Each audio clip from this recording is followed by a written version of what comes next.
Verse 36, kailangan ninyong magtiis para masunod nyo ang kalooban ng Diyos. Alam ko po, marami sa inyo matagal na nagtitiis. Lord, hanggang kailan ko titiisin tong lalaki na to? Ba't ba ito kasi na pangasawa ko eh? Ay talo pa yata si Satanas sa sunga, ang haba ng sungay eh. Bakit ba ito kasi na pangasawa ko? Kaya alam ko, yung mga iba sa inyo, matagal nang nagtitiis. Lord, hanggang kailan ko titiisin tong anak kong to? Konting tiis na lamang po pang mga kapatid. Dati nga po hahayo kami sa Bagong Silang, ang putik napakataas. Dati po sa Bulian wala pa pong church, ang gawain po sa bahay nila Nanay Dolor.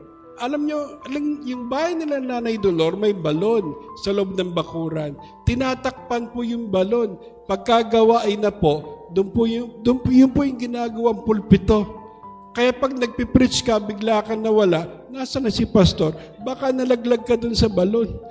Ang lalim ng balon. Pagkatapos ang bababa ng kisame, kapag ka nag-preach ka, naku po, para kang dinadaing. Sa atin, naka-aircon pa tayo. Purihin ang Panginoon. Dati po, pag naggawain, gitarang gutay-gutay. Gitarang, yung mga kwerdas po ay kalawang na pagka nasugatan ka, tetano kalalabasan mo. Ngayon may mga gadget pa tayo. May mga keyboard, kompleto ng drums.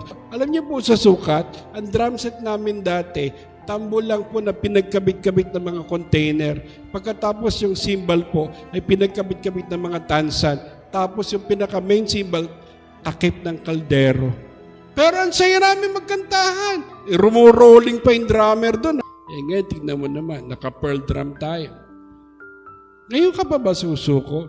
Pagkatapos mo magtiis ng napakahabang panahon. Alam niyo po sa sukat, alam niyo yung bangko na isang mahabang plywood lang na nilagyan ng paa? Wala po sandalan eh.